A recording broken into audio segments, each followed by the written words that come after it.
Shopify grows your business no matter how far or big you grow. Shopify is the global commerce platform that helps you sell at every stage of your business. Whether you're selling your fans' next favorite shirt or an exclusive piece of podcast merch, Shopify helps you sell everywhere. Shopify powers 10% of all e-commerce in the U.S. Allbirds, Rothy's, Brooklinen, and millions of other entrepreneurs of every size across 175 countries. Plus, Shopify's award-winning help is there to support your success every step of the way. Because businesses that grow, grow with Shopify. Sign up for a $1 per month trial period at shopify.com/income, all lowercase.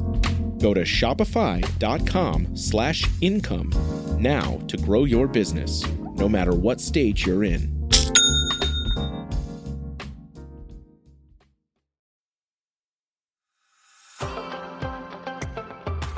One of the most difficult, painful races I've ever run was over in 18 minutes and 58 seconds.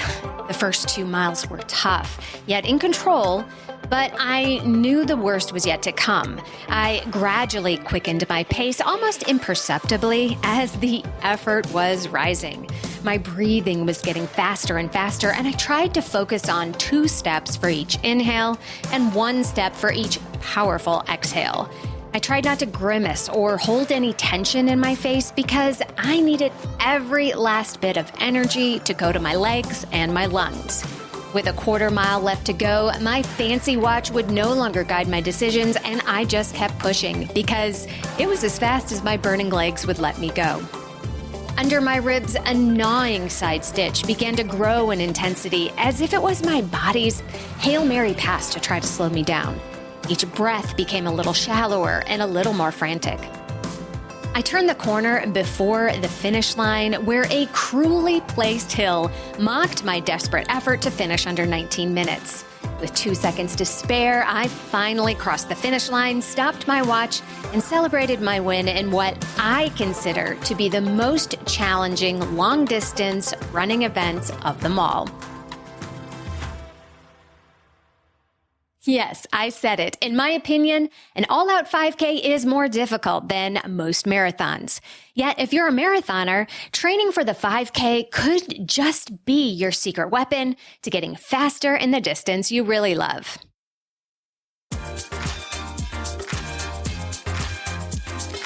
Welcome to The Planted Runner. I'm Coach Claire Bartholic, and my mission is to help you improve your running, your mindset, and your life with science-backed training and plant-based nutrition. In this episode, you'll learn why the 5K is such a great distance for all endurance runners, how to train for the 5K if you're a beginner or not, and I'll talk about some racing techniques that will help you turn in your best performance yet. This episode will give you everything you need to train and race 3.1 miles. If you need even more help, you can order my book, The Planted Runner, Running Your Best with Plant-Based Nutrition, wherever you get books, or request a copy from your local library. Or you can enter to win a copy for free just by writing an Apple Podcast review. I choose a new winner every month. Or if you'd like help directly from me, you can check out my freebies, personal coaching, or sign up for my PR team at theplantedrunner.com/link. Don't forget to stay tuned all the way to the end of the episode for another Mental Strength Minute. Fortify your mind in 60 seconds or less.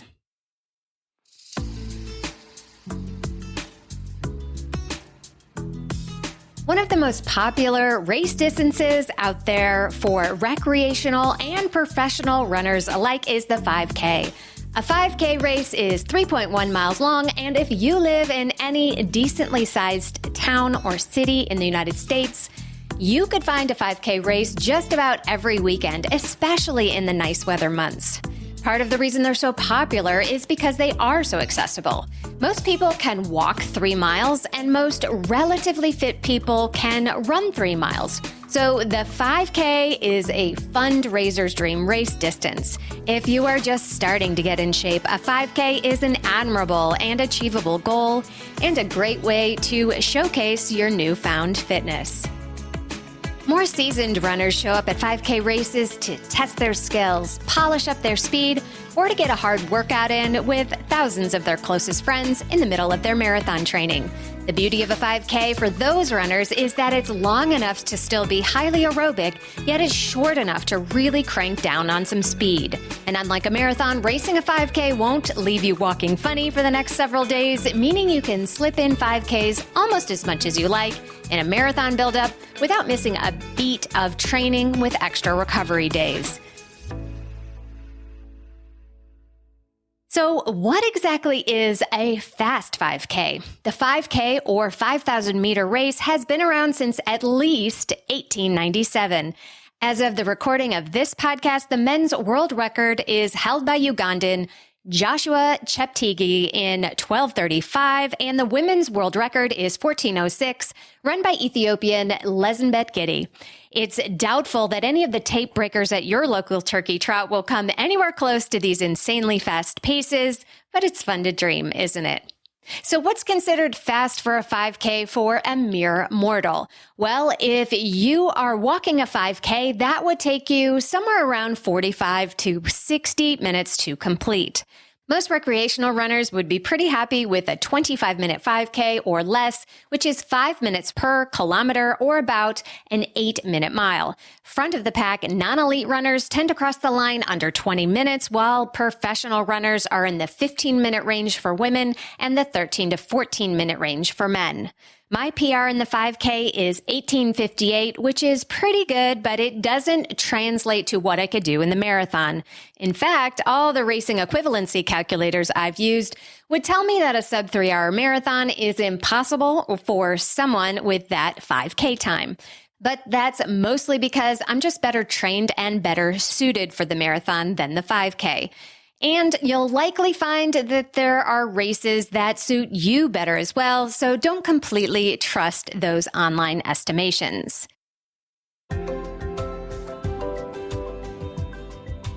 The great thing about the 5K is that it's a really challenging distance all on its own, but it's also fantastic race practice for other distances. If you love the marathon, for example, spending some serious time in between marathon cycles training for the 5K will certainly help you improve your marathon time. It's also a refreshing break from the long grind of marathon training. Let's get into what a 5K specific training cycle looks like regardless of your experience. All runners training for a 5K need to remember that even though it's a relatively short race, it's still highly aerobic. Aerobic means that you are using oxygen to unlock the fuel in your cells to move your muscles. The way you build a big aerobic engine is lots of slow running or even walking. Now, when I say lots of slow running, that's relative to your experience and fitness. If you've never run before, popping out the door for a 3-mile jog will land you right back where you started, on the couch. But for an everyday runner, 3 miles a day might be your sweet spot, or it might not be much at all. Again, the details depend on where you're starting from, but the advice is the same. Spend most of your training staying in the aerobic zone where you can talk easily, but you are still moving your body.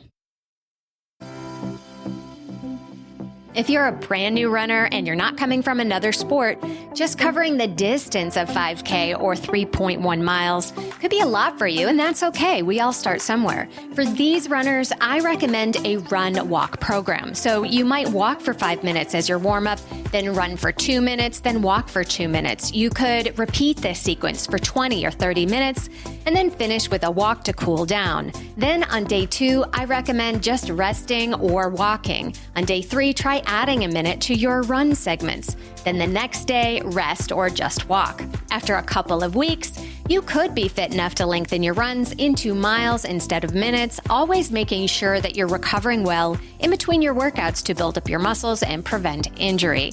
If you're sore or extra tired, give yourself an extra rest day or go back to a run-walk sequence. Eventually, you'll be able to run 3 miles in training, and if you like, you can go ahead and sign up for your first 5K to see what the race experience is like.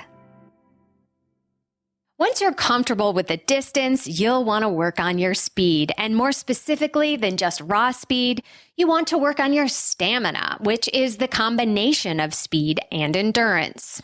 You could go out to your local track and bust out some short repeats as fast as you can. And a lot of people do this. High effort, intense intervals will help you sharpen your raw speed, but they don't give you what you really need, which is the ability to sustain your speed over 3.1 miles. So for that, we need to get specific for about 6 weeks or so.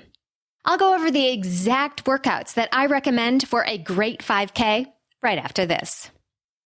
Women's Running Stories, where we explore the intersection between running and life. Because every woman who is committed to a running journey has a story to tell, and this is where you'll find those stories. I am host and producer Cherie Louise Turner. I'm a 53-year-old runner, and together with original music by musician and runner Cormac O'Regan, we bring these inspirational stories to life. Please join us to fuel your adventures. Greetings from Evergreen Podcasts. We're rolling out a listener survey, and we want to hear from you. The information in the survey will help us gather statistics and in turn make our shows more appealing to advertisers.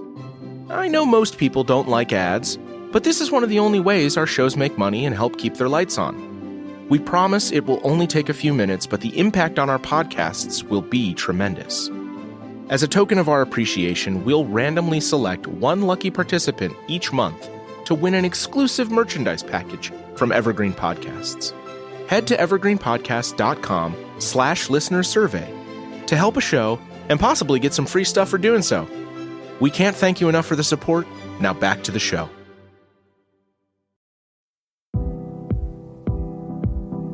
But first, I wanted to let you know that I have been chosen as the official coach for the Oktoberfest Half Marathon, September 30th, 2023, here in beautiful Asheville, North Carolina.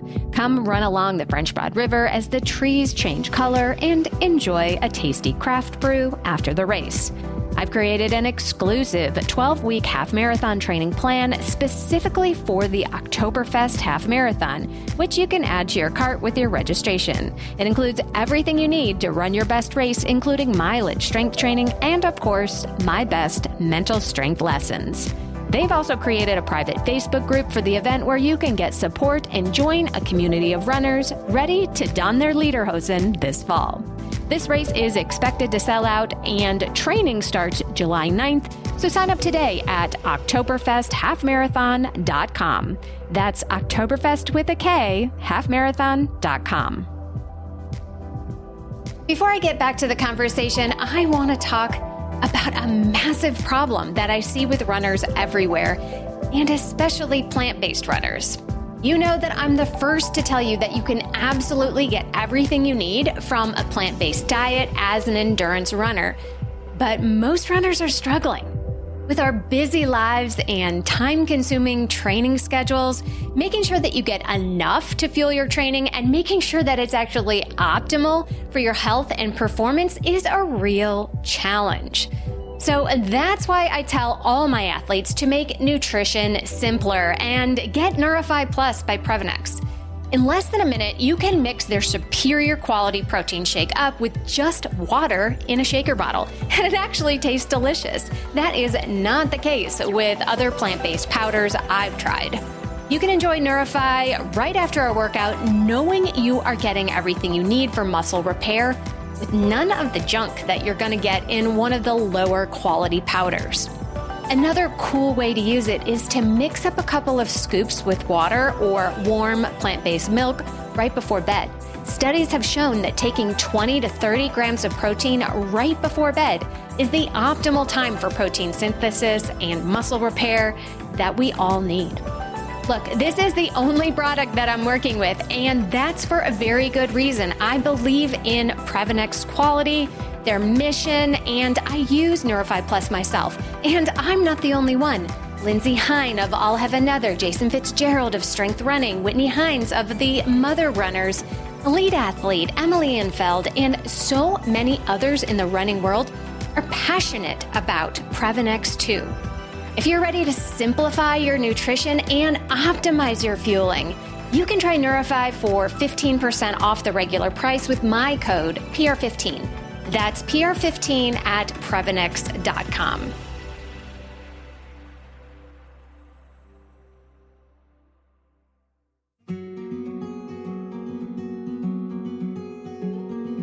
Let's explore my favorite way to train for the 5K.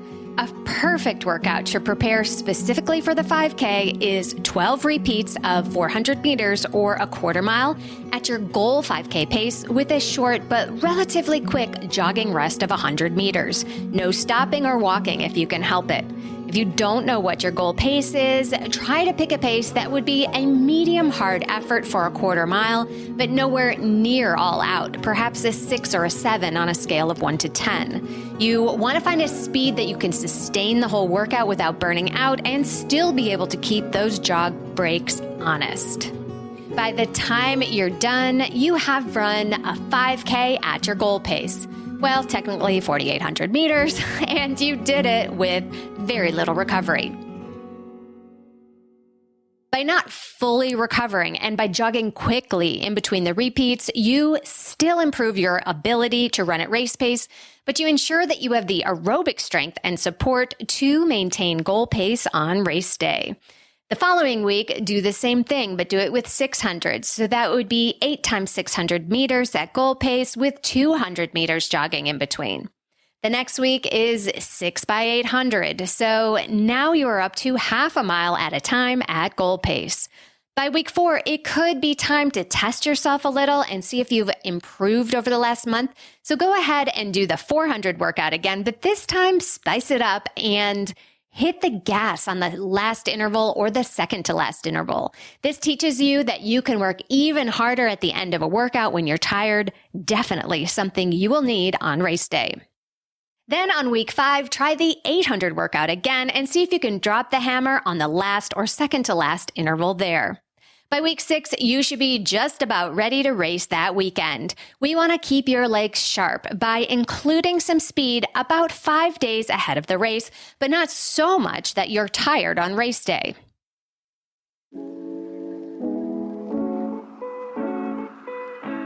A good race week workout could be a mile at faster than 5K goal pace, rest for 3 to 5 minutes, and then a couple of 400s faster than race pace. While going faster than goal pace seems counterintuitive, your fitness is already built by now, and you're just reinforcing the connection between your brain and your legs for this one. The other reason faster than goal is good here is because it makes your real goal pace feel way more comfortable. If you're a very advanced runner, you can probably handle more reps than what I've just outlined, but the structure is exactly the same.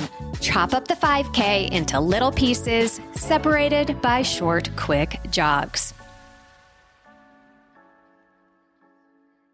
Of course, all of the workouts I've just described include a good warm-up and a cool down of nice and easy running of a length that's appropriate for your experience. And of course, no runner's training would be complete without proper rest and recovery, as well as just enough strength training to keep the body strong and injury-free. After weeks of training, race day arrives. What's the best way to race the 5K? In a word, fast. The 5K has the reputation of being a lung-searing, quad-burning race where you start fast, stay fast in the middle, and speed up towards the end. And that's pretty much exactly the strategy for racing it. As with all endurance races, running negative splits or finishing faster than you started is the recommended strategy for most 5K courses. If you're running hard, it will hurt, but thankfully it's over pretty quickly and you can be recovered enough to race it again next weekend. But before we even get into 5K race strategy, be sure that you spend some time warming up right before the race. Of course, you don't want to leave your speed in the warm-up so that you feel tired at the starting line, but you'll want to spend a good 15 to 20 minutes or so doing an easy jog, and then about 5 to 10 minutes doing some speed drills to wake up the legs. These drills could be a few strides, some high knees and butt kicks, or the lunge matrix, but whatever you do, make sure it's a routine that you're used to and you've practiced many times. The last thing you want to do is try some fancy footwork just because you see other people doing it and you end up tweaking something.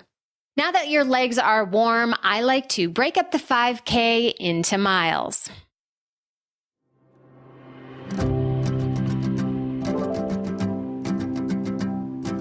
When the gun goes off, you'll be tempted to blast off the line as fast as you can. Don't do that.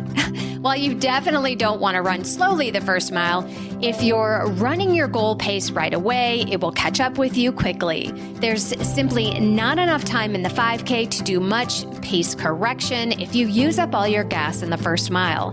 So let's call the first mile a controlled but sustainable effort.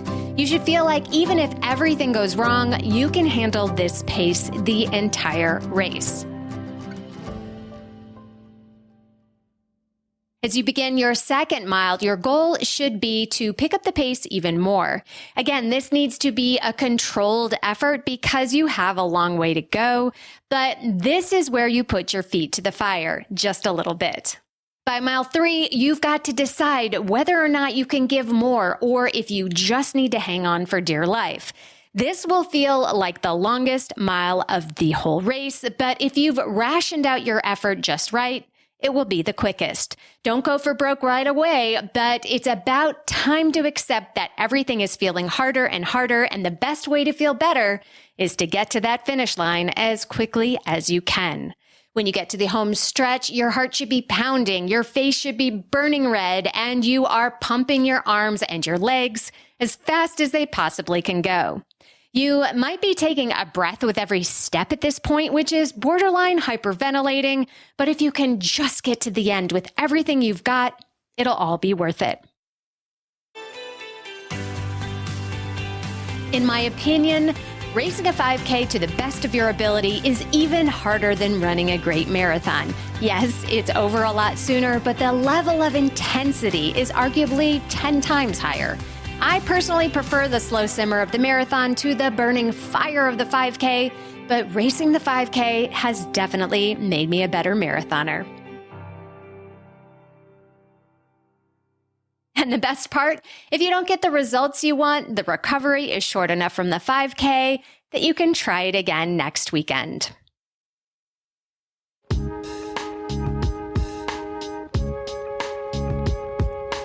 And now it's time for the Mental Strength Minute. Fortify your mind in 60 seconds or less.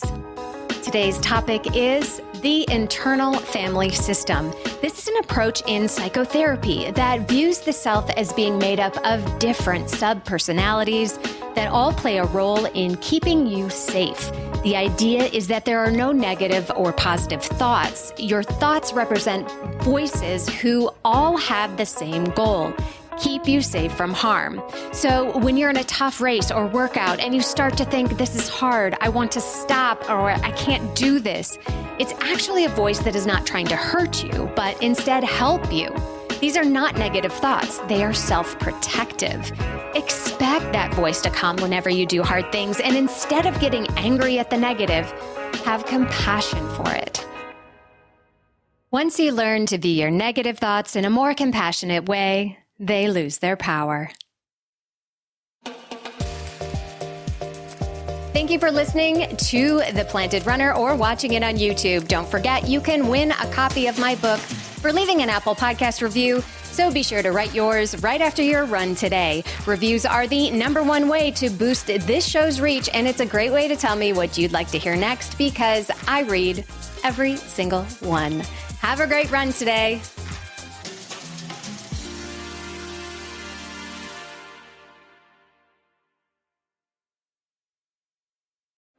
Sports stars.